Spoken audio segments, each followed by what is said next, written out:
COG fam? Are you looking for creative ways to share Jesus? Tara na! Come and be part of Cantata 2024! We are looking for people who can act, play, stage production volunteers, and promotion team. You may be one of what we are looking for. For more details, you may approach us at our booth in the lobby after the service. Kindly look for Brother Clyde Manuel or Sister Ashley Bacat for inquiries.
What's up, COG fam?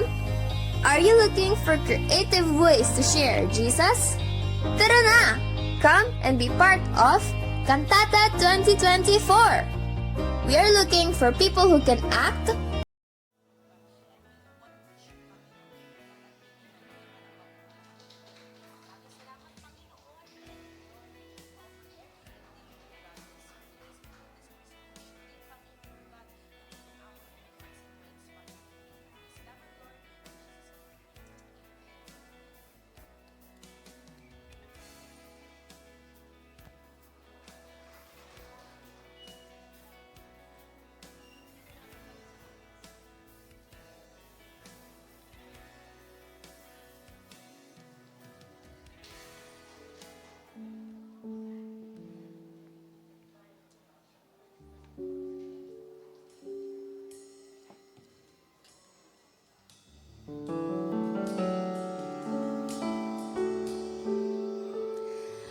Hallelujah! Maaari bang ipalakpak natin yung mga kamay na yan para sa Panginoon? Come on!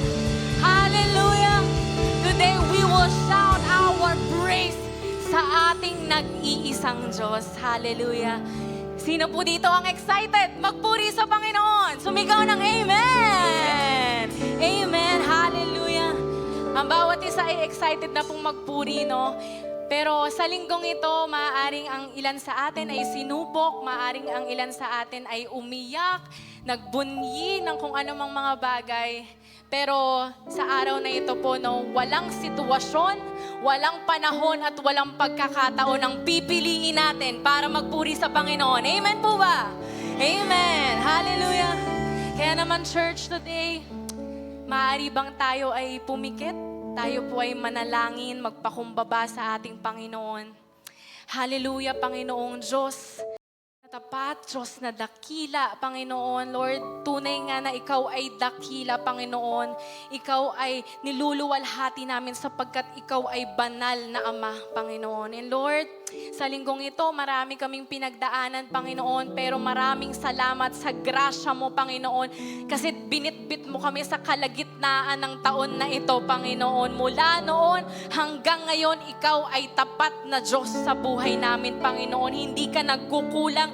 Ikaw ay sapat, Panginoon, sa amin. And Lord, kung ngayon pa lang, Panginoon, may nakikita ka pang kadiliman, Panginoon, sa puso namin, mga bagay na hindi nakakalugod sa presensya mo, Panginoon, ang isip at puso namin, Panginoon, ay linisin mo, oh God.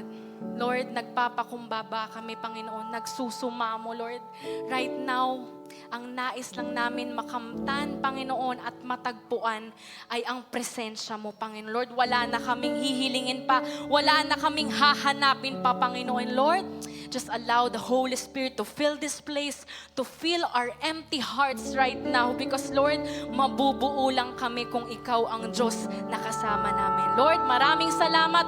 Pinupuri ka namin at sinasamba, Panginoon. Lahat ng awitin namin ay sa iyo lamang maitaas, Panginoon, sa araw na ito. Sa pangalan ni Jesus. And everybody shout, Amen! Hallelujah, Lord! Ipalakpak ang mga kamay na nagpupuri sa Panginoon. Lahat tayo ay aawit sa Panginoon. Araw-araw, anuman ang ating sitwasyon, anuman yung pinagdadaanan mo, hindi niyan mapipigil ang Diyos na kasama mo. Amen. Come on. Sabay-sabay nating awitin.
sabay-sabay nating idedeklara na walang katulad ang ating Panginoon. Amen!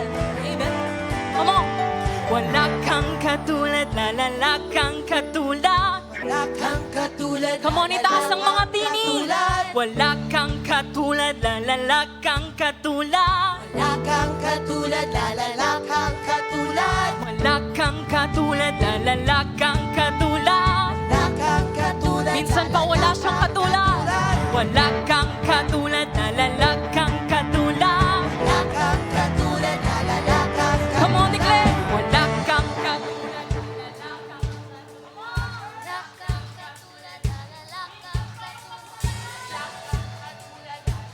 kang katulad. Yung may kasamang sayaw sa Panginoon. Katulad, lalala kang katulad. Wala kang katulad.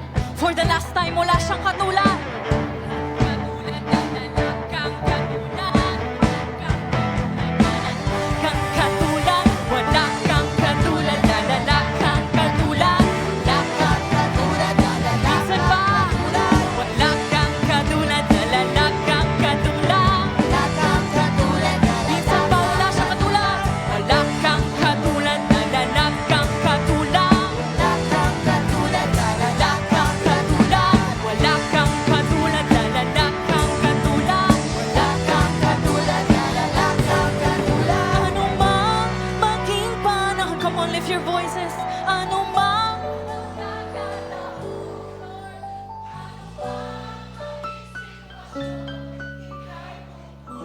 Minsan ba, anumang maging panahon, anumang maging sitwasyon, ika'y pupurihin. Ikaw, anumang maging panahon, anumang pagkakataon, anumang maging sitwasyon, ika'y pupurihin. Minsan pa anumang maging panahon, anumang pagkakataon, anumang maging sitwasyon, ika'y pupurihin. Ikaw at ikaw pa rin. Oh, oh, oh. Oh, oh, oh.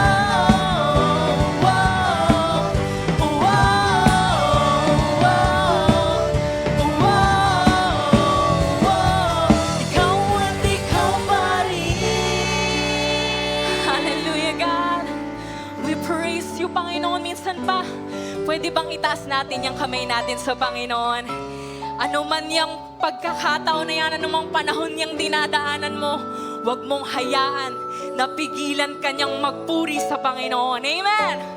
Amen. Minsan pa, anumang maging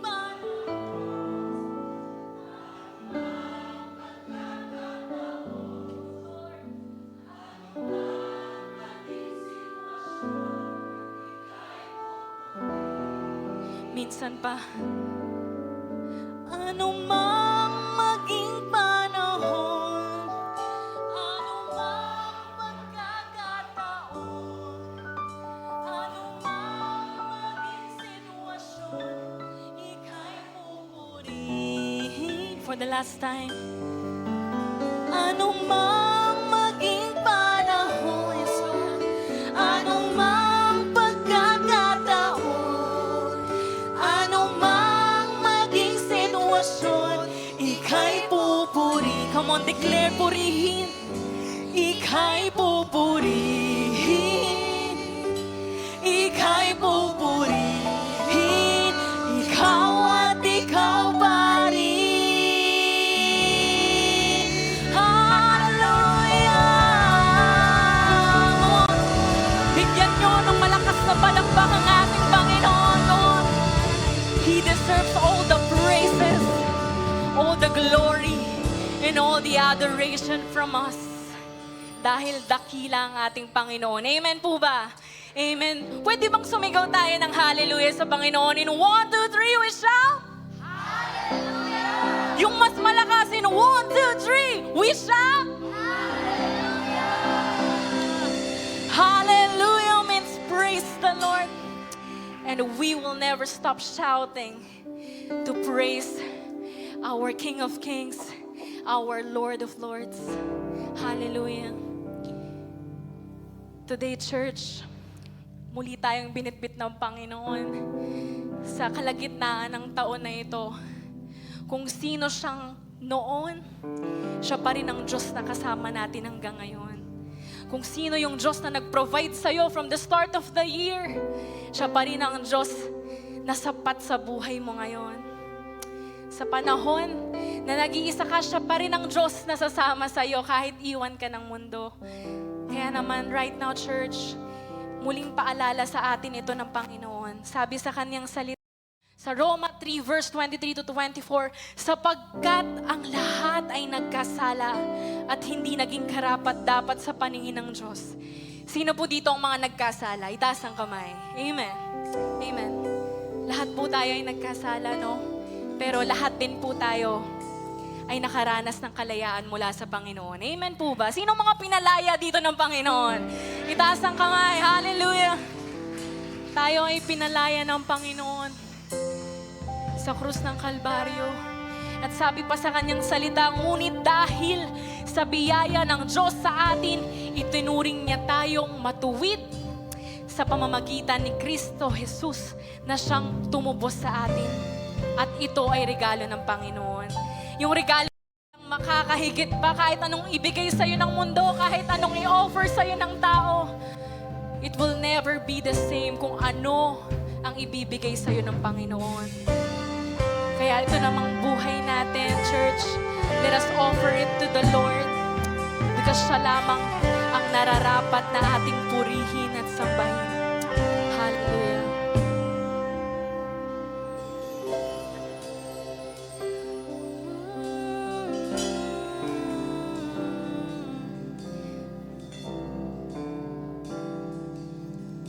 Salamat sa dakila mong pag-ibig. Salamat sa pagyakap mo, Ama. Ang presensya mo ang ninanais ko. Ang puso ko ay para lang sa'yo. Nararapat ka sa papuri, luwalhati at pagsamba. Jesus, ika'y dakilain, magpakailanman.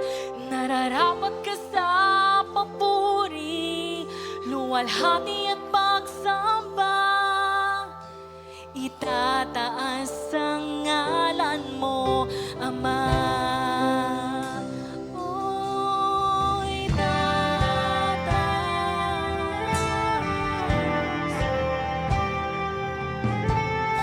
Hallelujah. Minsan pa.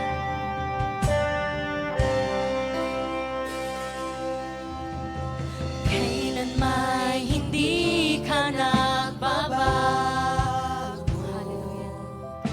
Tiwala ko'y ibibigay sa'yo.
Diyos na naging tapat sa buhay mo. Hallelujah. Hallelujah. Minsan pa, can we shout hallelujah?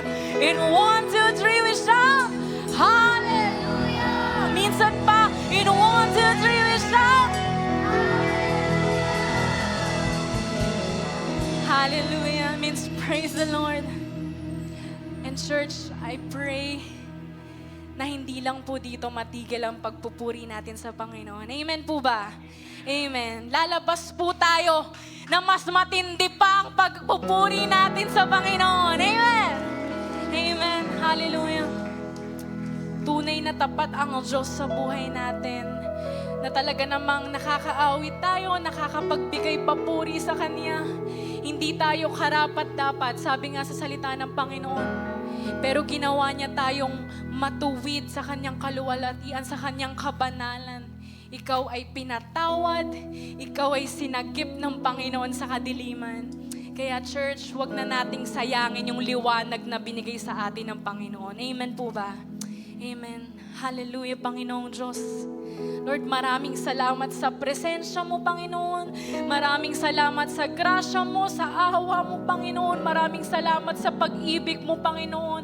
Yung pag-ibig na walang makakapantay, Panginoon. You are the Lord of Lords, Panginoon. You are the King of Kings, Panginoon. And Lord, hayaan mo lang, Panginoon, na patuloy kaming magpagamit, Panginoon, sa iyong kapurihan, Panginoon. Lord, hayaan mo na lahat ng mga taong nandito, Panginoon, Lord, ay lalabas, Panginoon, na puno ang puso namin, Panginoon, para magpuri pa ng bigay todo, Panginoon, yung all-out worship sa iyo, Panginoon, because you deserve all the praises, Panginoon, of your people, oh God. And Lord, lalabas kami, Panginoon, Lord, na dahil puno kami, Panginoon, hindi rin matitigil, Panginoon, yung pag-abot namin sa mga ligaw na kaluluwa, Panginoon. Lord, hayaan mo na magkaroon kami ng tapang sa puso namin. And Lord, hayaan mo, Panginoon, na manatili itong mapagkumbaba sa iyo, Panginoon. Lord, ikaw ang siyang mahayag, Panginoon. Ikaw ang siyang madakila, Panginoon. Ikaw lang ang siyang mataas, Panginoon, sa buhay namin. Lord, ikaw lang. Sapat ka na sa buhay namin, Panginoon. Wala na kaming hihilingin pa, Panginoon. And Lord, we cannot boast about ourselves. We cannot boast of who we are today. Because who we are today is just because of you alone, Panginoon. Dahil lang sa grasya mo ito, Panginoon. Lord, maingat naming itinataas ang iyong kaluwalhatian, ang iyong kadakilaan, Panginoon, ang iyong kabutihan sa lugar na ito, Panginoon. Ikaw ang siyang aming sinasamba, pinupuri, dinadakila sa pangalan ng iyong anak na si Jesus at ang lahat ng nakaranas ng pag-ibig ng Panginoon at ng kalayaan mula sa Panginoon ay magsabi ng Amen and Amen. Hallelujah. Purihin po ang Panginoon. Makakaupo na tayo.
for creative ways to share Jesus?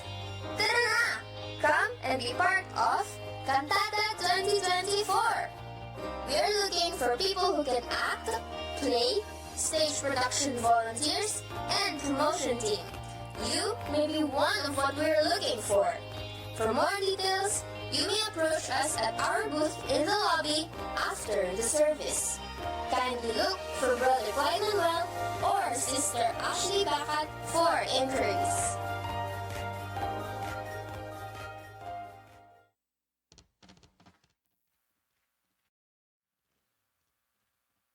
Praise God. Good morning po sa bawat isa.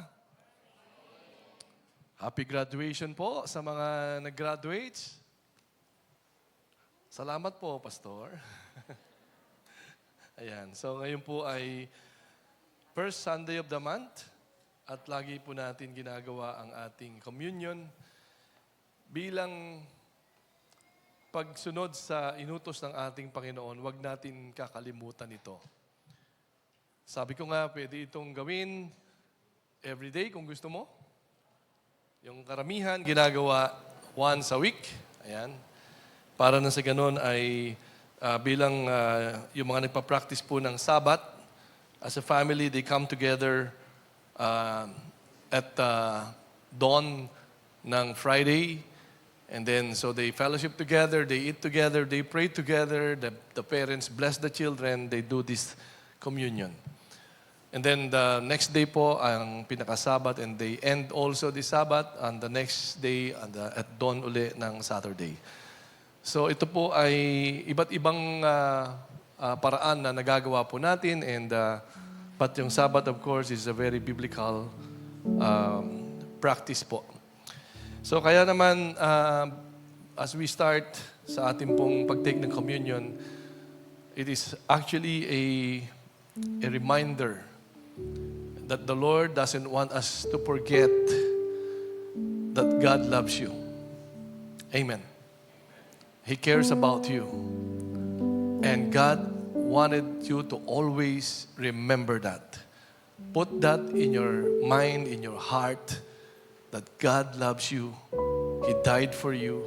He sacrificed His own blood and His own life to save you. And it is because He loves you. And so whenever we do this communion, it is because of that. That the Lord, probably sa buhay kasi natin, baka nalilimutan na natin, mahalaga tayo. Nagpa-apekto na tayo sa sinasabi ng tao at ng mundong ito and probably somehow we were affected by the kind of treatment na binibigay sa atin. But the Lord wanted us to always remember, He will never change. You are always loved and taken care of. He really cares about us. And so as we examine ourselves, yun po kasi ang bilin ni Paul as we partake of the bread and the wine, that we examine our hearts. What is going on sa ating heart? Kay Lord pa ba? O may kahati na ba si Lord? Ayan. So, siyempre gusto ni Lord, buong-buo ang puso mo sa Kanya at buong-buo din naman ang papapala mo sa Kanya. Amen. And so as we are hearing this song, examine our hearts, yung pag-reconcile, yung pakikipag-ayos, yung affirmation, indeed, the Lord, Jesus Christ is our Lord and our Savior. And this time, we are making our recommitment na mabubuhay para kay Kristo. Habang nag-examine tayo ng mga puso natin, ay pakinggan natin ang awit na to. Ito ang tinapay ng buhay, kanin mo't makibahagi.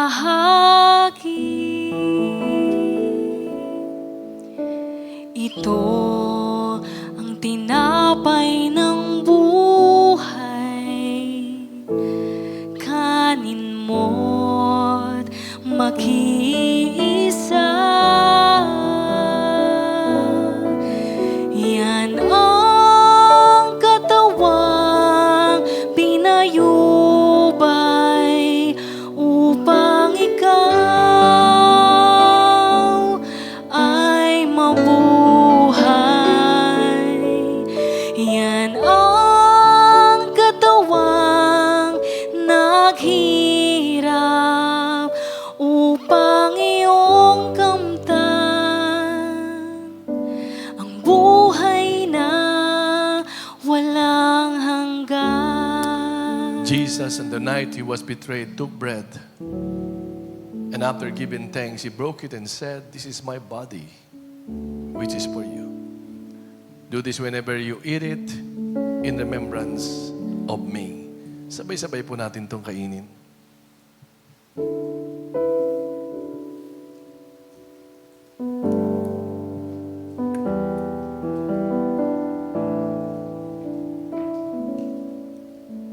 Ito ang saro ng bagong tipan. Inumin mo't makibahagi.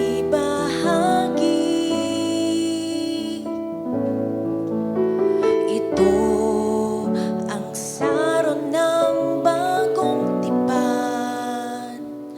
Inumin mo't makiisa. Yan ang dugong dumanak upang ikaw ay luminis. Yan ang dugo ni Kristo na para sa iyo doon sa Kalbaryo ay tumigis. In the same way, after supper, he took the cup, saying, "This cup is a new covenant in my blood. Do this whenever you drink it in remembrance of me. For whenever you eat this bread and drink this cup, you proclaim the Lord's death until He comes." Sabay-sabay po natin itong inumin.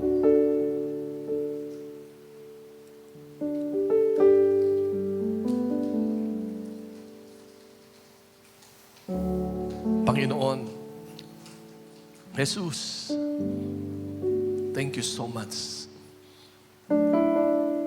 for making us so special, for loving us, saving us, paying all our sins, cleanse us from all unrighteousness, making us as your own, your children, beloved children. Hayaan mo nga ang buhay na ito na niligtas mo will only bring glory and honor to your name. Sa kapangyarihan ng Banal na Espiritu, Lord, that we will be able to live a life that is pleasing unto you. Thank you, Holy Spirit, as you continue to empower us. The name of Jesus be exalted and glorified in our lives. In Jesus' mighty name we pray. Amen and amen. Thank you, guys. Welcome po sa ating second service, Church of God Imus. And also, we would like to know if there are first-timers who attended today. Meron po bang first time lang niya, na-invite ka, na isa? Meron po ba dito? Iyon, meron po doon sa bandang likod. At dito rin po, meron din. Mamaya po, before na tayo'y umalis, please remain and we just want to pray for you to know you more and connect you sa ating pong C2S at sa ating pong ministry wherein para ma-experience nyo po yung growth at lalo pang lumalim ang ating relasyon sa Panginoon. Welcome po kayong lahat sa Church of God Imus. Also, we would like to pray for all the graduates, graduate ng high school, graduate po ng college, o kayo man ay graduate ng elementary. Lahat na nag-graduate, pwede po bang may pag-pray po namin kayo? Pwede po kayong pumunta sa harap. We just want to bless you. Ayan. Para in recognition of all your efforts and achievement, punta po kayo sa harap. We will be praying for all of you po. Ayan. Harap po kayo sa audience, sa ating pong congregation, to pray for you. Ayan, lahat po nang nag-graduate, dito po kayo. Brother Earl, hindi ka pa gumraduate? Malapit na. Sa Bible school ba yan? Alright, so the Lord is so good to all of our graduates. Their lives has been a testimony of His faithfulness. Amen. Meron pa po ba? Huwag po kayong mahiya. Dito lang po kayo sa harap. Ipag-pray po namin kayo. Ayan. So, napakabuti ng ating Diyos. Baka meron pa po dyan na nahihiya lang sumali. Sumali ka na. Kasi kasali lahat ng pagpapala. Amen. Ayan. So, meron pa po ba sa likod? Nag-graduate? Ayan.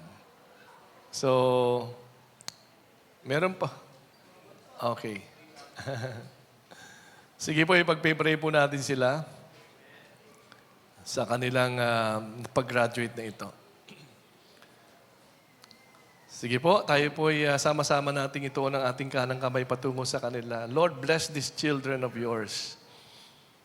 Bless them and favor them that they will become mighty in the land. Because your goodness and your love and favors follows them.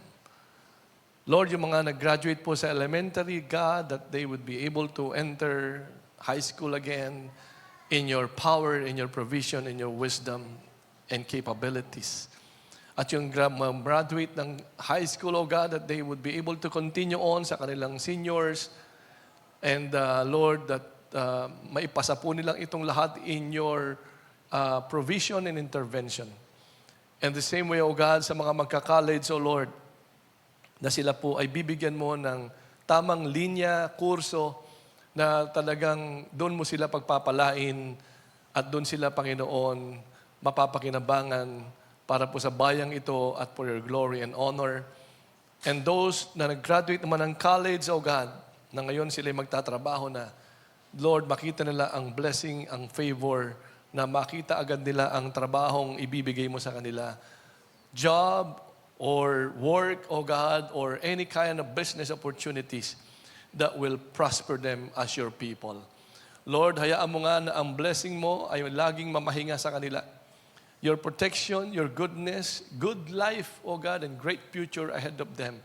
That indeed, Lord, we will be seeing these children growing and establishing their lives as mighty children of God. Mighty in the land. Salamat po, ang blessing mo ay nasa kanila na. Ang favor mo, even your angels who will watch over their lives, O God, saan man sila magtungo, ay kasama kanila, Panginoon, sa iyong pagpapala at sa iyong patuloy na paggabay, Panginoon. Maraming salamat. Ito ang aming dalangin sa makapangyarihang pangalan ni Jesus. Amen and amen. Congratulations! Ayan, hindi ko alam kung magpapakain si Brother Earl. Susunod, magpapakain na tayo dito. Ayan. Last month, we talked about, we started the series of Romans, the book of Romans. Medyo mahaba kasi ito. Tama-tama naman sa kampanya natin ng C2S, Winning of Souls, 2,000 souls. And we talk about man's honor and glory based on Romans 1, verse 1 to 7a. And we learn that that man's glory and honor comes from the Lord Jesus Christ as our master. And so to have this kind of honor and glory, we must become servant of Christ. We must be showing that we are Christ's servant, and we must be living as Christ's servant. And being a Christ servant, yun po yung sumunod na ating topic, we are not to be ashamed of the gospel. It is not a disgraceful thing to do. It is not personally humiliating. It is not a misplaced confidence. It is not being dishonorable. But we are not ashamed of the gospel for the salvation, because this is the salvation. Ito po ang kaligtasan ng maraming kaluluwa. Amen. So, and then, pag-uusapan natin, ang Romans chapter 1, verse 18 to 25, at ang ating pong topic dito ay rebellion, religion, and redemption. Siyempre po, mahaba po yan, kaya yung pong rebellion na lang muna. Ano po? So tayo po muna yung manalangin. Panginoon, we ask the Holy Spirit to make the truth of salvation from sin so real, at maging sa buong kongregasyon ay ma-experience sila ang kaligtasang ito na sinasabi mo sa iyong mga salita. Holy Spirit, we pray that there would be transformation and healing and deliverance, O God, sa gitna ng kongregasyon na ito, in the name of Jesus Christ, O Lord. at ang buhay ng iyong mga anak will only bring glory and honor to your name. This is our prayer in Jesus' name. Amen and amen. Tingnan natin ang summary ng ating pong pag-uusapan. So una po sa Romans po, chapter 1, verse 18, chapter 1, 18 to chapter 3, verse 20, man tried to follow all kinds of laws and religion, but still failed to attain righteousness before God. Marami na tayong isinulat na batas. At laging may isinusulat na batas. At bawat petisyon at bawat rally ay gumagawa ng batas para tugunan ang mga naghihimagsik na mga mamamayan na sila ay maproteksyonan, na sila ay magkaroon ng privileges and benefits. Sangkatutak na batas. Wala na yatang katapusang batas. Pero lahat ng batas na ito ay nag-fail para maging maayos ang lipunan. Dahil hanggang ngayon, hindi pa rin po tumitigil. Ano po? Hanggang ngayon, nagkakagulo pa rin. Hanggang ngayon, hindi pa rin po matigil ang corruption. Hindi pa rin po matigil ang abuso. Hindi pa rin po matigil ang oppression. At ganun din naman, nandyan po ang napakarami ding relihiyon at sinubukan na rin po ito ng mga tao. Still, it is a failure to attain righteousness of God. Sapagkat ang relihiyon, talagang gagawin ka lang niyang relihiyoso, pero hindi ibig sabihin ay matuwid ka ng tao. At dito nga po, sabi sa pangalawa nating summary, sa chapter 1, verse 16 to 17, to chapter 3, verse 21 to 31, Paul's gospel, which is about faith in Jesus Christ, is God's only cure for sin and unrighteousness. Ito po yung katotohanan, hindi po batas, hindi po relihiyon ang magiging dahilan para maging matuwid tayo. Magiging sibilisado lang siguro tayo at disiplinado, pero hindi ibig sabihin naging matuwid na tayo sa harap ng ating Panginoon. Sapagkat, sa ating patuloy na summary, because it has the power to make man righteous before God through faith in Jesus Christ. Ito po lamang ang pwedeng magbago sa atin ang Panginoon natin. Amen? Wala na pong iba. Kaya nga po kahit ano pang ilagay mo pong speed limit sa highway, hindi ka po babaguhin yan. Tama? Hahamunin mo pa nga, tingnan nga natin kung may manghuhuli sa akin, sabi 60 lang daw, pero 80 na ako, wala pa namang umahabol, 100 na ako, okay pa rin naman, di ba? At lalo na sa Skyway, kaya naisip tuloy ng mambabatas, gawin na nga nating 80 kilometers per hour yung Skyway na yan para, mas masiyahan ang mga drivers, di ba? And so on and so forth, but wala tayong nakita na sign ng speed limit na nung tumatakbo ka na ng more than 60 ay aalis po siya sa pwesto niya at haharangin ka sa kalsada. Tama? Wala siyang ganong kapangyarihan. Papaalalahanan ka lang, just like the law, na lahat ito ay nagpapaalaala pero hindi ka kayang gawing matuwid. Amen. Thus, Paul is not ashamed to preach the gospel even if he has to obtain some fruit from the saints in Rome in the process in chapter 1, verse 1 to 7 and chapter 1, verse 8 to 15. Kaya naman hindi ito ikinahihiya kasi ito ang nagbabago sa buhay ng tao. Kaya naman kung hiyang-hiya ka sa mga taong gusto mong mabago ang tao, hindi mo naman isinishare ang gospel, asa ka pa, sabi nga, banda ka na lamang na maging matibay sa lahat ng sandali. But if you will pray for that person and share the gospel to that person, definitely may malaking pagbabagong magaganap. In chapter 1, verse 18 to chapter 3, verse 20, Paul demonstrates that for ages, men have failed to obey their own laws and their own concept of what is right. Amen. Sa batas sa Pilipinas, ang dami na po nating ginawang batas. Batas sa BIR, batas sa criminality, and batas sa mga sa society and so on and so forth. Maraming batas na pero hanggang ngayon ay namumroblema pa rin ang ating pong bansa. So, looks like talagang ito po ay talagang hindi makakapagbago naman ng ating pong buhay. So, ito po, sabi nga, for ages na, napakatagal na ng panahon, pero wala po talagang nakapagbago o naging matuwid ang isang tao sa pagsunod sa batas. Yun nga po, isang problema na nga, yung pagsunod na nga sa batas. Thus, through the gospel, God revealed His own way of making people right before Him. So ito na ngayon ang ginawa ng Diyos. Na ipinakita na sa atin ang mabuting balita or the gospel. Ipinahayag na sa atin, ito yung paraan para gawing matuwid ang tao. And then, this time, not anymore through any law, but through faith in His Son, Jesus Christ.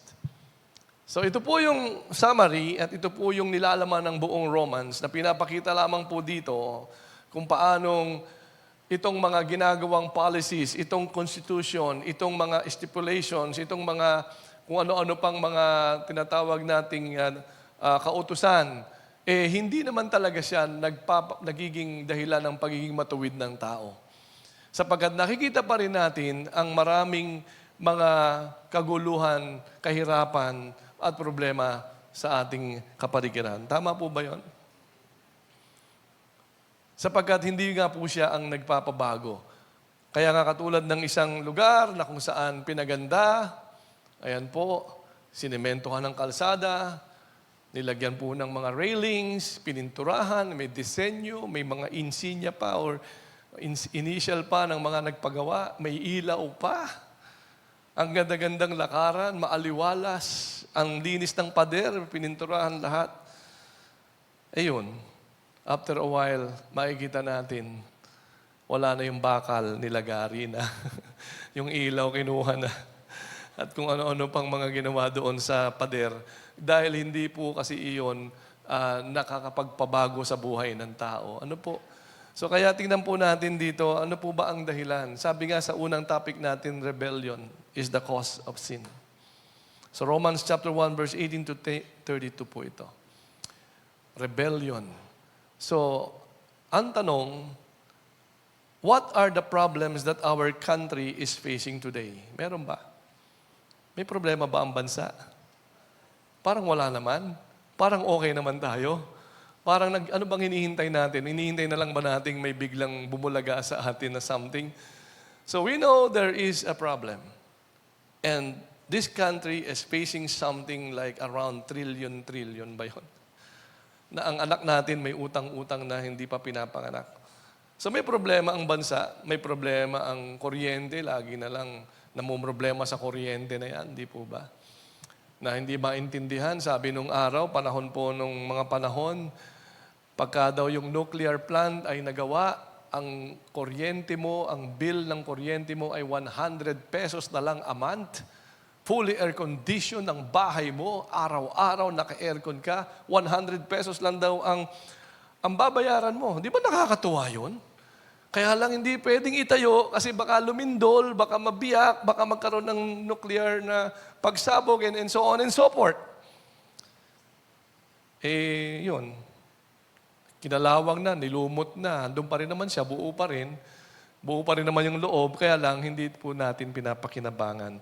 Kaya kung ano-ano na pong ginagawa at nagkasala-salabat na po yung mga kuryente, meron ng solar na ini-introduce, pero still, may problema pa rin sa kuryente. Ang daming problema, huwag na nating lahatin, kung iisipin natin lahat ng problema sa bansa. Aabutin po tayo ng magdamag dito. Ano po? Dahil sigurado bawat isa sa inyo may sasabihin problema sa ating bansa. At siyempre po, wag na po natin munang tingnan yung bansa. Yung sarili mo na lang, kamusta ka na ba? Sabihin mo sa katabi mo, kamusta ka na ba? May problema ka ba? Mukha ka namang walang problema kasi ang ganda-ganda mo, ang pogi-pogi mo. Ayan. Pero we know na each of us have our own concern for our own problem.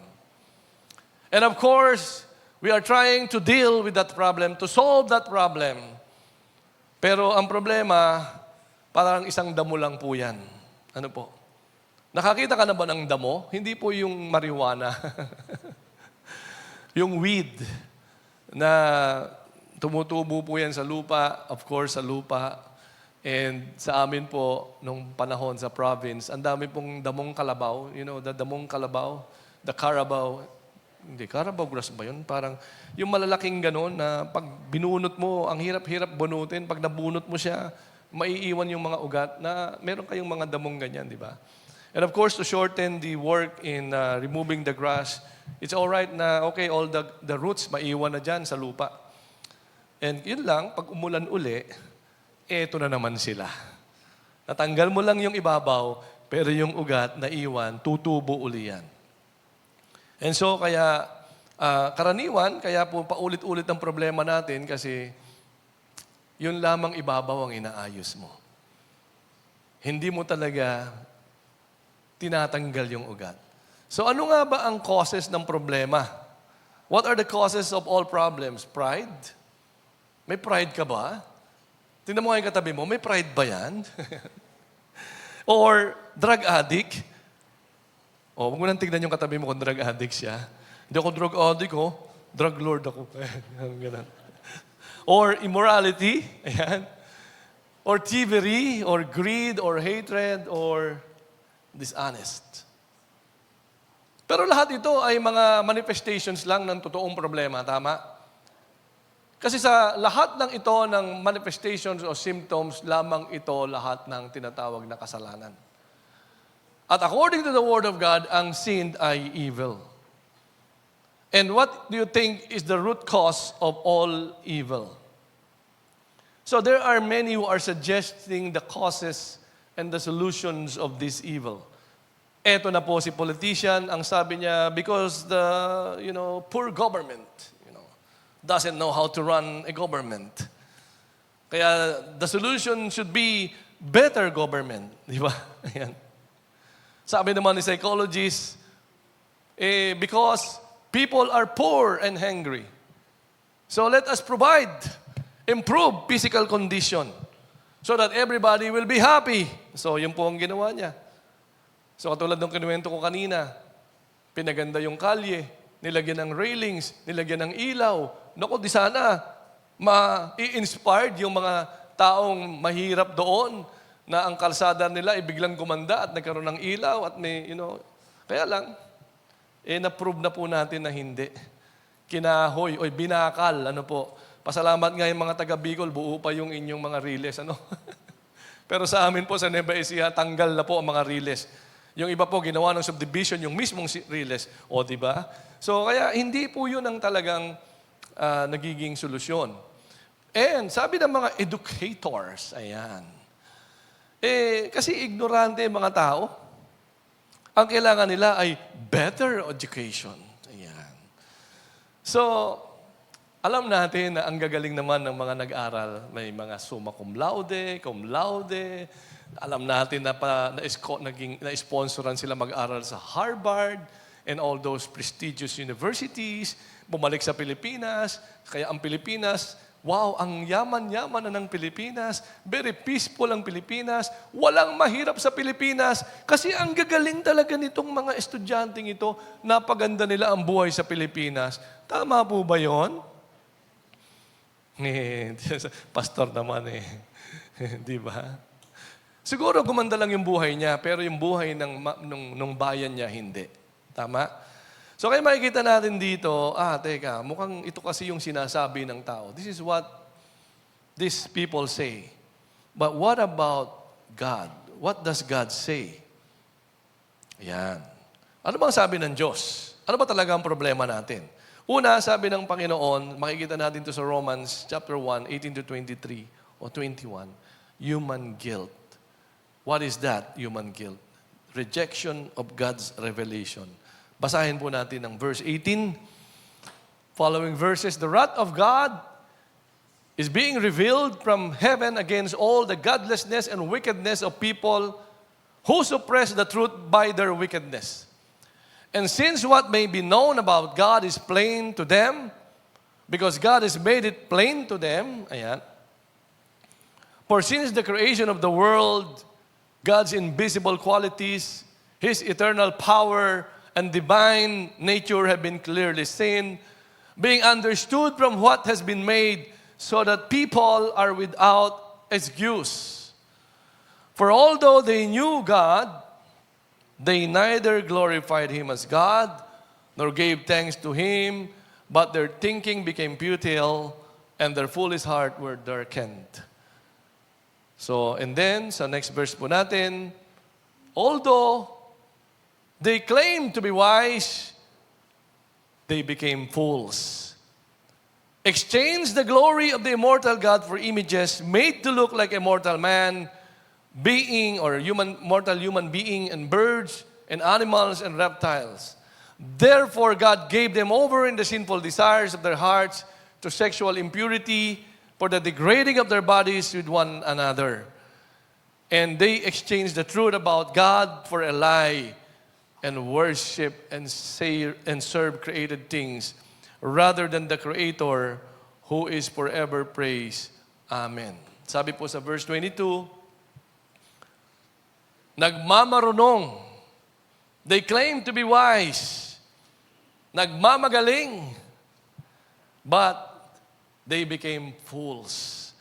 Ang gagara ng kasuutan, ang tataas na mga pinag-aralan, mukhang mga formal at mukhang mga disente, pero sa mata ng Diyos, mga hangal po sila. Ang gaganda ng mga simbahan, ang gaganda ng mga bahay, ang gaganda ng mga sasakyan, pero sa mata ng Diyos, they became fools. Why? Because they exchanged the glory of the immortal God for images. What images are we talking about? Like a mortal man or human being.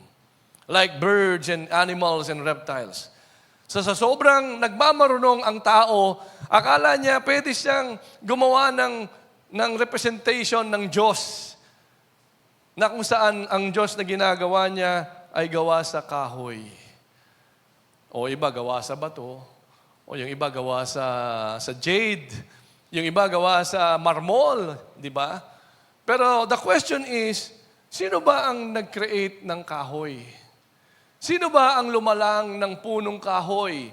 Sino ba ang lumalang ng mga bato? Who created all these things that we see? Who created this marble and these mga precious metals? Saan ba nanggaling lahat yan?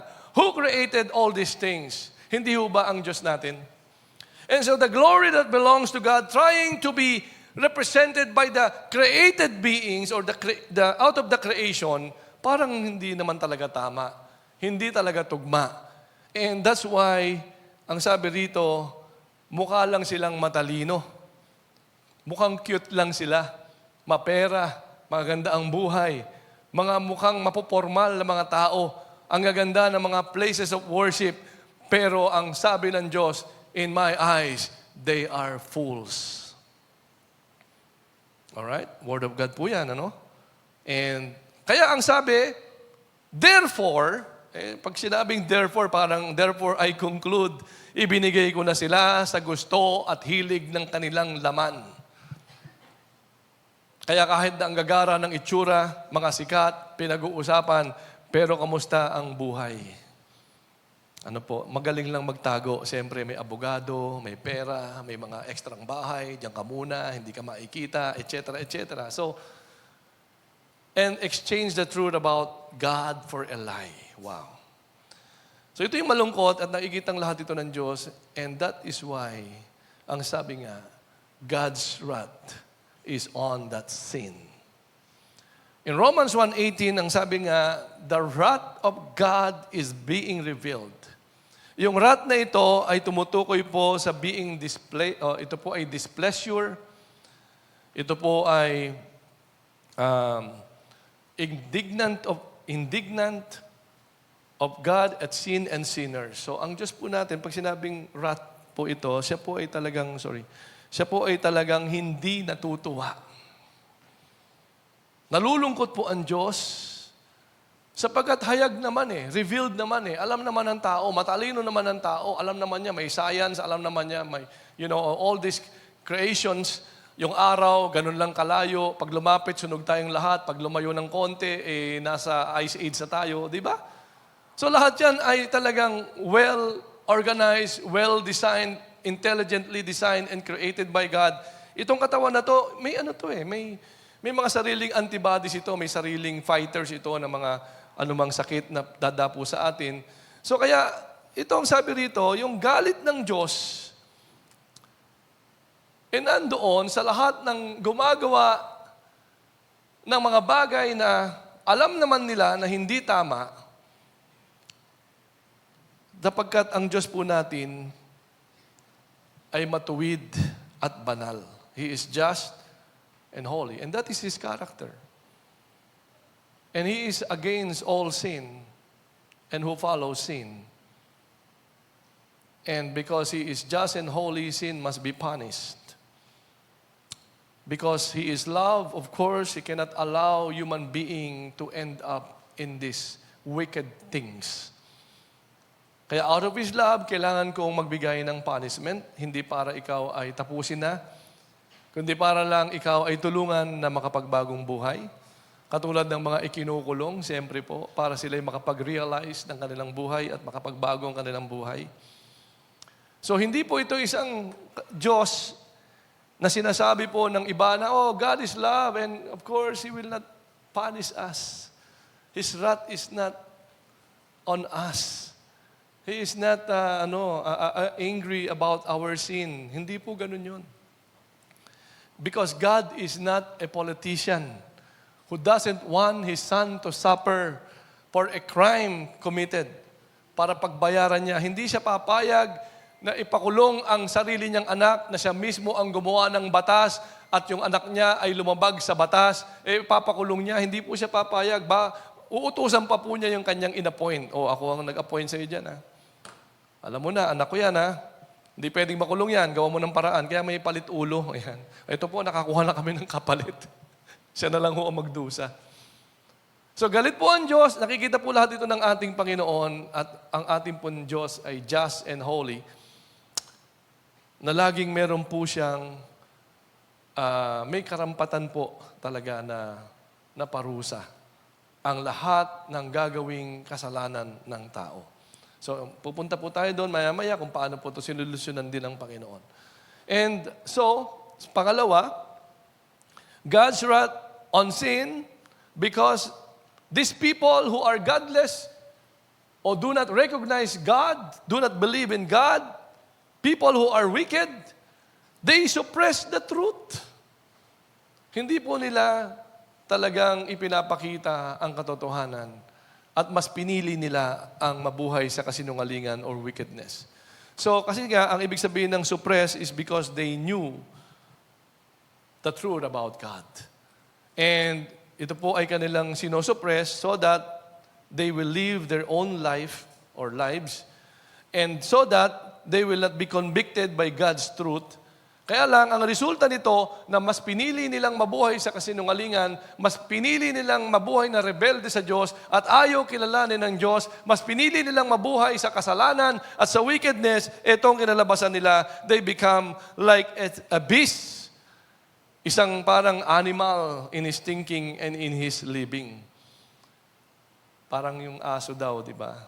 Yung aso ho, kung kahit saan sila mag-sex, wala ko silang pakialam. Kahit sa harap mo, kalsada, may dumadaang mga sasakyan. Hindi ho ba? Aso animal po Parang ganun din po ang nangyari sa isang tao. Wala na siyang pakialam kung anong kahihiyan, kung anong nakakatawa, kung anong nakakasira. He doesn't care anymore because his mind became like a beast. Animal na po. Why? Because they suppress the truth. Alam naman natin, di ba, yung mga madalas po nakakabisita ako sa mga villages. Nakakita ka na ba ng villages na ang kalsada kasya lang ang isa? Nung araw po, yung kasyang-kasya lang medyo pipinahan mo lang ng gabuhok, makakadaan ka na. Bahay na walang parking. Alam niyo yun, yung bahay lang. Pagka nagkakotse ka, problema mo yan. Ba't ka kasi nagkakotse? Ayan. Ba't ka kasi umasenso? Sana hindi ka umasenso. Forever ka ng ganyan. Parang, they're not really thinking about a person, a human being, natitira doon na alam nila someday, uunlad din naman ang buhay niyan. Gusto nila lahat ng lupa makuha nila. Lahat ng lupa matayuan ng bahay. Problema na nila kung saan sila paparada. Di kung talagang yumaman na sila, di umalis na lang sila doon. So parang, they don't really care. Ang isip nila ay parang isang animal na. They no longer fear what is right, what is beneficial, what is righteous, and what is good for the people. Ang naisip lang nila, kikita kami dito. Nakakita ka na ba ng ganong bahay? Na mag-aaway na po yung mga magkakapitbahay. Parking ko to. kalsada to eh. Ay, hindi, akin yung harap na yan, di ba? Mag-aaway kayo, demandahan na yan, away na yan. Hanggang lahat na ng tao doon nag-aaway na kasi lahat sila wala nang madaanan. Eh sa amin nga po, may pagkaganon din. Dahil kami nagkakasalubungan kasi walang parking, may parking na pinrovide, pero parang dapat sala mo na yun eh, ginawang parking. Eh, di, parang ang liit na ng tirahan, so ginawang sala. So ang parking sa labas na. O di kami ngayon, pagka nagdadaan kami, di salubungan na yan, o di pagalingan na lang ng driving, di ba? So tatabi ka na lang, pipinahan ka, pagka medyo nagbagal-bagal, medyo nag-traffic, bubusina ka na, simula na ng away. Eh mabuti na lang nakita ng mga taga ron na, teka muna, naku, nag-aaway na yung mga taga rito. Dahil hindi na makadaan sa maayos na daan. Anong ginawa? One way na lang tayo, ha? One way, ganyan. Isahang ikot na lang. So wala nang away, okay na? Ayan. Tingnan mo nga naman, ang talino talaga ng tao. Di ba? So, unlike sa Amerika, no? Ewan ko ba, bakit gano'n ang isip ng mga tao doon? Magtatayo sila ng mga bahay, walang parking. Pero may isang lupa doon na panay parking lang. May bubong pa. Mayroon pang pathway. Yung pathway may bubong pa. Hindi ka mababasa. Makakauwi ka sa bahay mo, hindi ka basa. Because they will provide you your own parking space or parking area where you can park your car. You know, and that's the kind of thinking they have. Dito medyo nagkaiba. Ano po? So, kaya nga po yung God's wrath is on sin kasi kasalanan po lahat yun eh.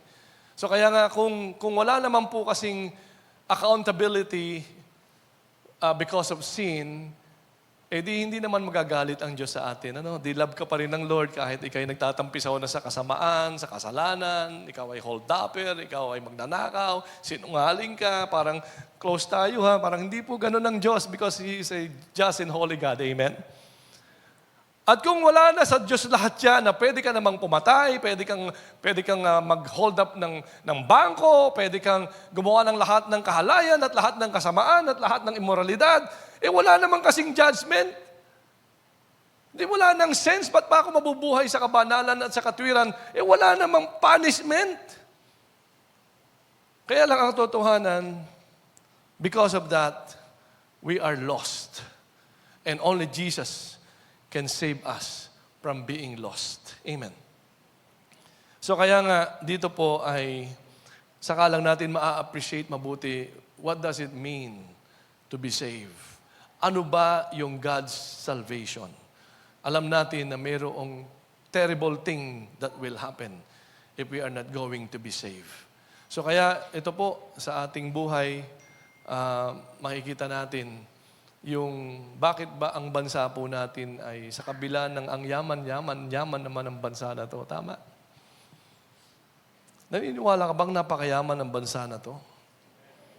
Hindi na ho naubos ang kayamanan. Ilan na po ba ang nagnakaw ng kayamanan? Hindi pa rin ho tayo mahirap. Di ba? Ang dami pa rin nating, mga unused na mga natural resources nasa ilalim ng dagat. Eh, naiinggit na nga sa atin yung ibang bansa kasi kaya nga nangunguha na po sila sa atin ang yaman ng dagat, ang yaman ng bundok, ng lupain. We are rich in all these natural resources. Hindi po tayo naging mahirap. Ang mahirap lang ay sino? Yung tao lang. So kaya makikita natin dito, God's wrath, I believe, is narito po sa ating pong bansa. Dahil nakikita niya, there is so much corruption.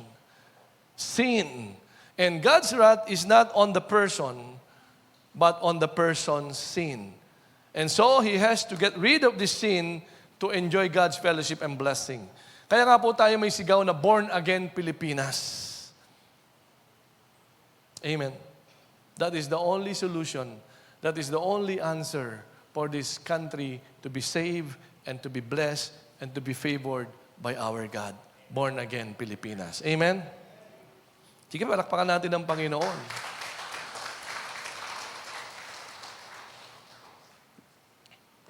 Kaya makikita natin, kaya pala, ang Diyos natin hindi natutuwa sa atin.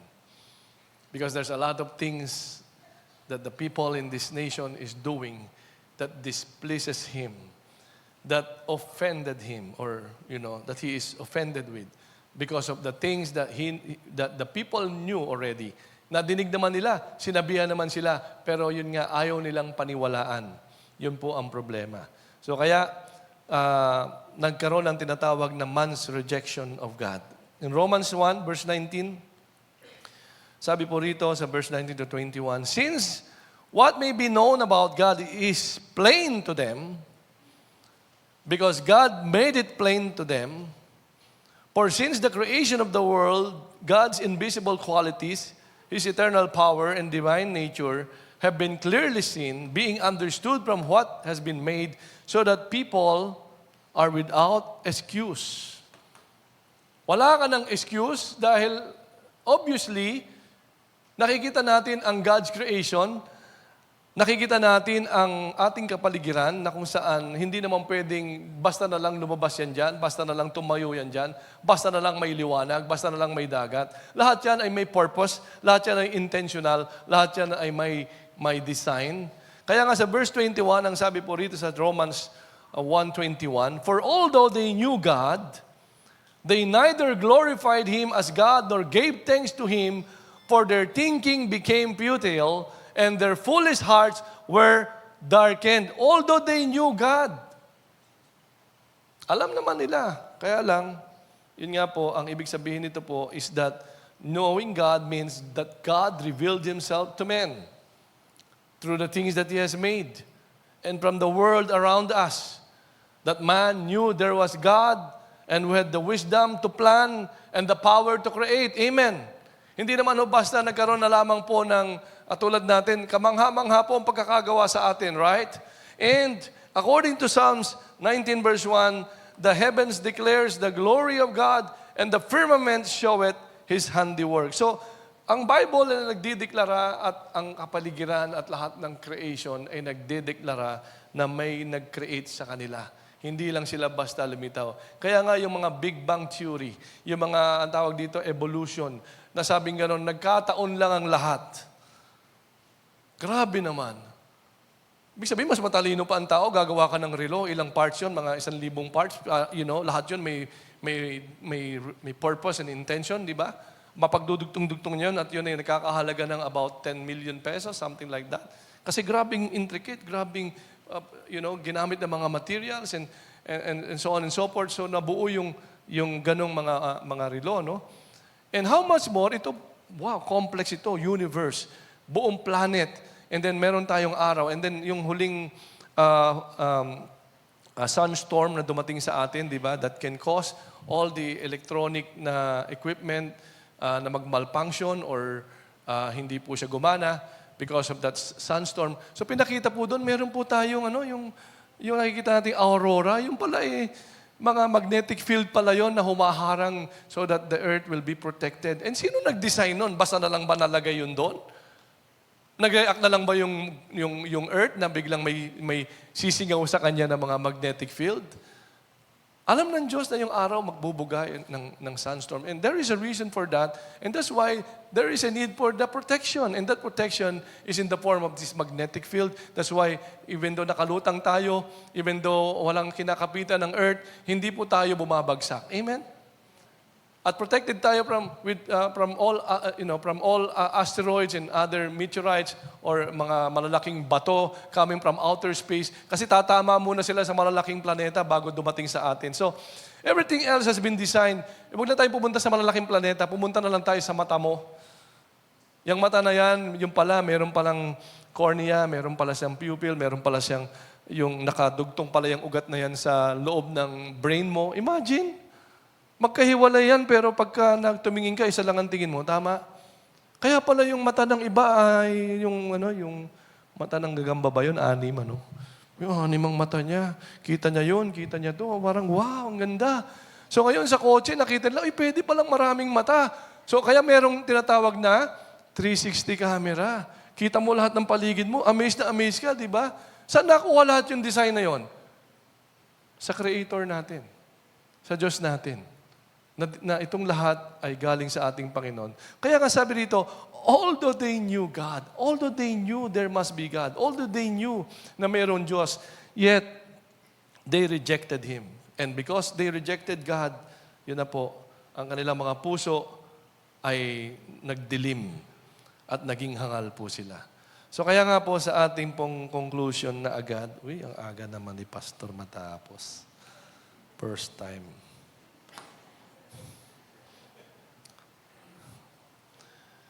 Ito na sa ating conclusion. Since all men can see God's power and duty in creation, why don't most people believe and obey Him? Bakit kaya? Hindi na ba talaga sila nag-iisip? Wala na ba talagang iniisip ang tao, kundi ang kumita, makatapos ng pag-aaral, makapag-asawa, magkaanak? Hindi ba niya naisip na siya mismo ay nilalang ng ating Diyos at meron mismo siyang kalalagyan pagdating ng panahon? Kaya nga, instead of honoring God and being grateful to Him, man deliberately chose to reject Him. The spiritual blindness and darkness which they later experience are the result of their choice and not ignorance. They are, sabi nga, ignorant, they became fools. It is because of their own choosing, because they reject God. They do not believe God. Ayaw nilang paniwalaan ng Diyos. And therefore, ayan na naman si therefore, God's wrath is upon men because of their rebellion against Him and not because of their ignorance. It is because men rebelled against God. Kitang-kita naman ang Diyos. Kaya lang siyempre po, ang diablo kasi ay kumikilos. So anyway, tuloy natin sa ating conclusion. They don't know God because they don't want to. Yun lang po. Hindi nila alam ang Diyos kasi ayaw nilang malaman ang tungkol sa Diyos. Nakatagpo ka na ba ng ganong tao pag sisharean mo ng gospel? Ay, naku, wala akong panahon sa ganyan. Diba? Busy ako. May kausap ako. Kailangan kong kumita. Papayamanin ba ako niyan? Yung mga ganon, diba? No? Nagsasayang lang ako ng oras sa'yo. Wow, diba? So instead of being thankful for all that God had given him, man refused to thank God or give Him the glory He deserves. And man was willing to use God's gift, but he was not willing to worship and praise God for His gift. So, yan po ang tao. Siya po yung nagrebelde. Ayaw po niyang kilalanin ng Diyos. Kahit obvious na inaabot na siya ng Diyos, nire-refuse pa rin niyang kumilala sa Diyos. And that is the reason why nagkagulo-gulo ang buhay natin dito sa Pilipinas. Kaya nga ang sigaw po natin ay Born Again Pilipinas. So what happens? They don't want to acknowledge, they don't want to believe, they keep on rejecting God. So the result is empty mind and a darkened heart.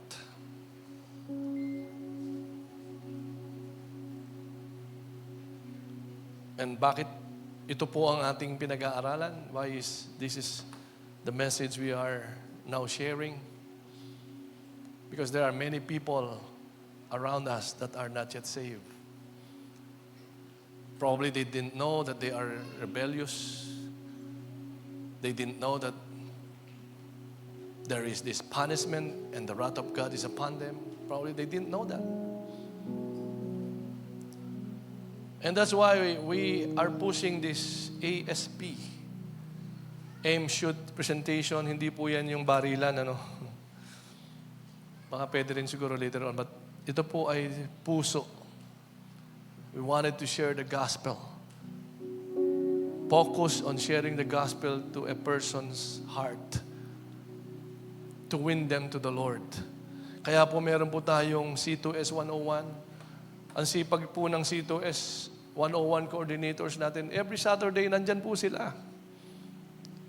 May mga trabaho, may mga pamilya, may mga dapat ding asikasuhin, pero naglalaan sila ng oras because they know man are rebellious. Man are lost. They are in darkness. They are rejecting God, and if they will continue to do so, they will be forever lost. And so we are studying C2S 101 to take care of those souls that would be won. And our goal is 2,000 souls. Accordingly, ang ating pong report na natanggap, mayroon na po daw 400 souls in the record. Kung yung pong 400 na yon, kasi ito po, probably isang upuan po natin ay nasa 200. Ibig sabihin, dapat yung 100 nasa first service and another 100 nasa third service. Pero may 1,600 souls pa. Out of 500,000, at least 2,000 souls ang may pag-pray natin at ma-sharean natin ng gospel.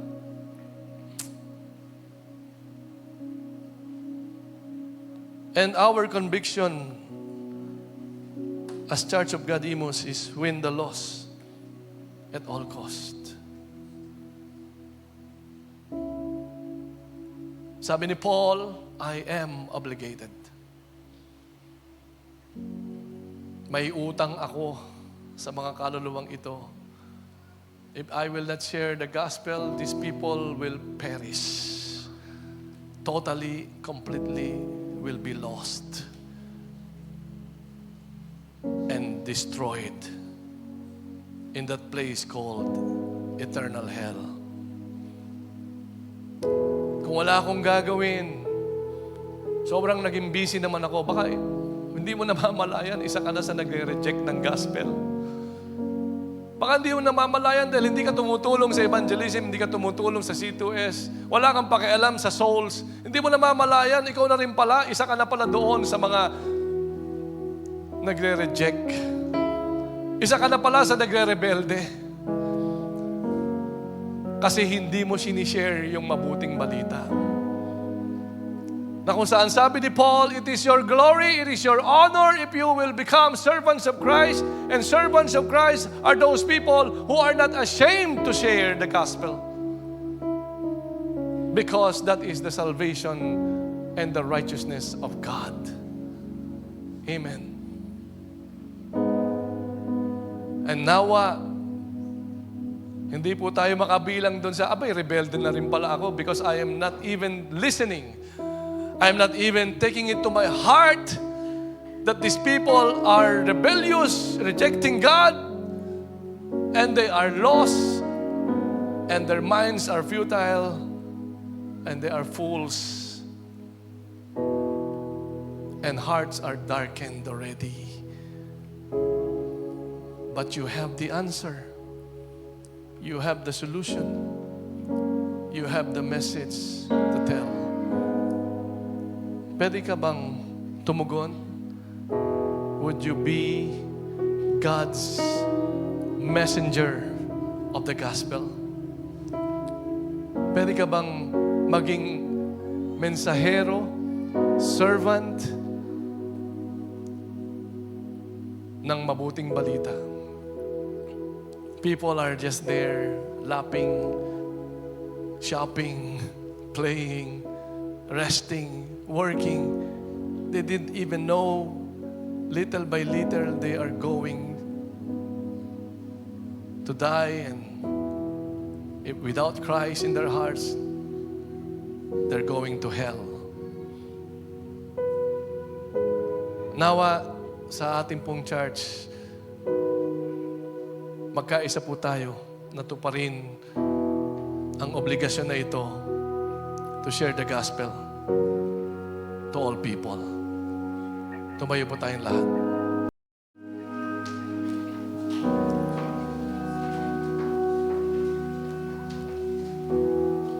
Umawit po tayo sa ating Panginoon. And I will build my life upon your love. It is a firm foundation, and I will put my trust in you alone.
says, God is holy. God is holy. And He is just. And He already did solve the problem on how He's going to save man from sin without being unjust, but even become justifier. And so He solved this by sending His own Son, that His own Son died and paid all our sins.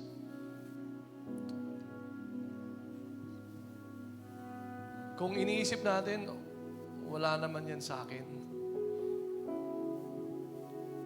Well, actually, kung wala kang gagawin, tatamaan ka rin ng mga taong walang relasyon sa Diyos. Babalik din sa atin yun. If these people will not know about God, will not have Christ as Lord and Savior, babalik din sa atin yun. Baka sa halip na maging blessing sila, maging sila pa pala ang gagamitin para masira ang pamilya natin. Masira ang career natin, masira ang negosyo natin, masira ang kinabukasan natin, masira ang community natin, masira ang bansa natin. Kung iniisip natin na, I don't care. Well, definitely, nandun na po tayo sa kaisipan ng wise but foolish. May epekto po ang lahat ng tao sa buhay natin. The least that we can do is to pray for them and ask God to have the opportunity to share the gospel. And definitely God is going to give it to you. Huwag na nating hintayin isang araw, eto ka na, samahan mo naman ako sa kulungan, kapatid. Kapatid, magsumbong naman tayo sa pulisya kasi yung bahay namin. Kapatid, yung kumpanya namin na-involved sa ganito. O kaya naman ano ba nangyari sa bansa natin, kalunos-lunos. Don't wait for that to happen. God is already giving us the wisdom. We have to share the gospel at all cost. Ngayong umaga, Panginoon, you know every heart. You know, kung may rebelding puso, ayaw nang makinig, na dito pero hindi naman sumusunod. But nandito siya because of you, Lord, and you've been faithful to that person, and you always see to it that that person will be ushered to be in this place so that he can hear or she can hear your message. Lord, di namin alam, baka rebelde na rin pala ako sa iyo kasi hindi naman ako sumusunod sa gusto mo. Patawarin mo po kami, Panginoon. Patawarin mo po kami. Sa halip, Panginoon, na maging pabaya kami at walang pakialam, maging kapakipakinabang po kami sa iyong kaharian, maging ito man lang ang maibalik namin sa kaligtasang tinanggap namin, ang maging instrumento mo to win the lost. And this morning, I just want to give an opportunity, kung ikaw ay hindi mo pa nagagawang isuko ang buhay mo sa Panginoon, and you feel and you know, mukhang nagrebelde na ako kay Lord. Hindi ako nabubuhay para sa kalooban niya. Mukhang malayo ako sa Kanya. Kapatid, kung ikaw yan, gusto mong isuko na ang buhay mo sa Panginoon, God is here. He can see you and He can see your heart and He just knows you. All you have to do is to raise your right hand to God as habang nakayuko tayo. Taas mo lang yung kanang kamay sa Diyos bilang simbolo at pagpapakita, Lord, sinusuko ko na ang buhay ko sa iyo. Salamat sa mga kamay na ito. Salamat sa mga kamay na ito. Maaari na po nating ibaba at sumunod po tayo sa panalangin, Panginoong Yesus. Patawarin mo ako Patawarin mo ako kung naging rebelde ako sa iyo. kung naging rebelde ako sa iyo. Kung may mga nagagawa akong kasalanan Kung may mga nagagawa akong kasalanan at hindi ako seryoso at hindi hindi ako seryoso. na ayusin ito sa iyo. Na ayusin ito sa iyo. Sa oras na ito, Sa mga oras na ito, nagpapakumbaba po ako. nagpapakumbaba po ako. Baguhin mo po ako. Baguhin mo po ako. Linisin mo po ang puso ko. Linisin mo po ang puso ko. Linisin mo ang isip ko. Linisin mo ang isip ko. Linisin mo ang buong pagkatao ko. Linisin mo ang buong pagkatao ko. Sapagkat naniniwala po ako. Sapagkat naniniwala po ako. Kayo po ang tagapagligtas. Kayo po ang tagapagligtas. Kayo po ang nagpapagaling. Kayo po ang nagpapagaling. Kayo po ang nagpapatawad. Kayo po ang nagpapatawad. Kayo po ang nagbabago ng buhay. Kayo po ang nagbabago ng buhay. I believe I believe what you have done on that cross what you have done on that 2,000 cross years ago. 2,000 years ago. And I entrust to you everything And I entrust you everything sa iyong ginawa doon sa krus ng Kalbaryo. sa inyong ginawa doon sa When you krus ng died on that Kalbaryo. cross. When you died on that cross. When you shed your blood When you shed your blood to redeem me, to redeem me, to forgive me, to forgive me, to set me to free set me from free the powers of sin. from the powers of I sin. am believing that. I am believing And I receive you, Jesus, and I receive into you, my Jesus, heart, into my heart, to be my Lord, to be my Lord, to be my King, to be my King, my Savior, my Savior, my friend, my friend, my big brother. my big brother. Salamat, Panginoong Yesus. Salamat, Panginoong Jesus. Simula sa oras na ito, Simula sa oras na ito, Ikaw ang aking Panginoon, Ikaw ang aking ang Panginoon, tagapagligtas, ang tagapagligtas, at Diyos ng aking buhay. at Diyos ng aking buhay. I ask, Holy Spirit, I ask the Holy Spirit, fill me now. fill me now. Salamat po. Salamat po. Ako na lang po mananalangin, Lord, narito po ang iyong church, the called out ones. You have sacrificed your life for this church, dying on that cross, paying all our sins, redeeming us from the powers of sin and the powers of darkness. I pray now for all your people, O God, that, Lord, we will be filled with your Holy Spirit once again. Holy Spirit, just move in our lives. Because it is only through your power that we can live in holiness and righteousness.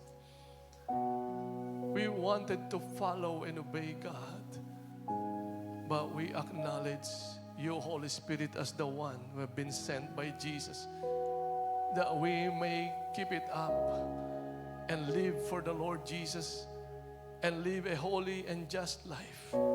And so, Holy Spirit, fill me now. Empower me now. And use me to share the good news. Use me to be a blessing to many souls. Use me, O God, as your vessel of righteousness. Father God, I pray, O God, Lord, sa umagang ito, that you will also deliver those people probably who are under a curse. That curse has been broken and rendered powerless and demolished, and wala nang magagawa yan sa buhay mo in Jesus' name. Walk in the promises of God's Word and walk as a child of God, forgiven, saved, and delivered from all the powers of darkness. Salamat, Panginoon. We even receive our healing now, for by your stripes we are healed, and we believe with all our hearts that healing is upon us. We are receiving good health. We are receiving good strength, oh God, that is coming from you, Lord. Holy Spirit, just bless your people with good health. Bless your people with complete healing in the name of Jesus. Lord, for the sake also of the many souls that need to hear your gospel, let your people be blessed. Let them have this healthy, strong, anointed body. And oh God, that you will use our mouth, and you will use our hands, and you will use our feet, and you will use our lives, oh God, to be able to reach out to many souls and share the gospel, your goodness, with your power, with your anointing, and that the people who are going to share your word, oh God, that you will lead us and anoint us, Lord, to be able to pray for those people. And as we pray for those people, that those people, if they are sick, they're going to be healed. If they are under the curse or under the bondage of whatever vices or whatever holds of the enemy, that those holds and that those bondages and vices will be destroyed and rendered powerless in the name of Jesus. And oh God, that you will give us a heart that is full of conviction and power, oh God, with wisdom to share the gospel, oh God, of salvation. And that, Lord, use our lives that we may be able to save many more souls, to share your word, and oh God, that many more souls will meet you and will receive you as their Lord and Savior. Marami pong salamat, Panginoon Ama. Marami pong salamat. Thank you for the healing. Thank you for the freedom. Thank you for the salvation. Thank you for the deliverance. Thank you. We are blessed. We are blessed. We are mighty in the land. Hallelujah. We are mighty in the land because we are blessed by God. We are favored by God because we have the Spirit of the Lord. And we will be able to live a life that is pleasing, righteous, and holy, and obedient unto the Lord.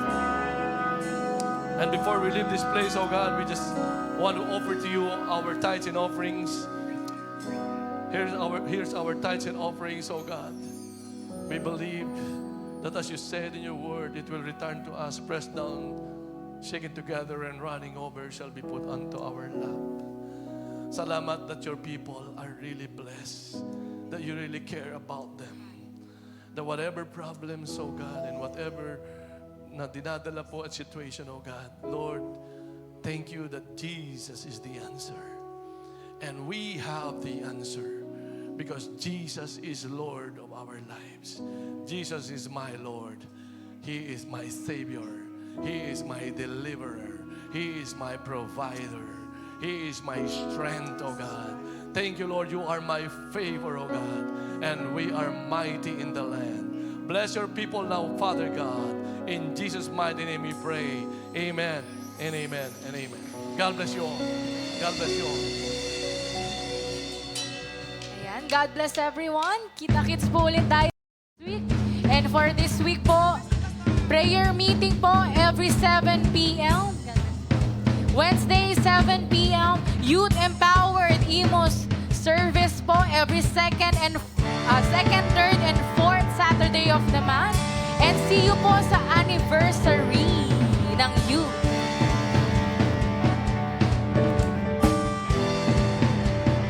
Sa mga kasama po sa forward, nandito lang po si Lito and si Brother Nico para po sa mga gusto pong magbigay ng kanilang payment. And of course, Young Adults Ministry.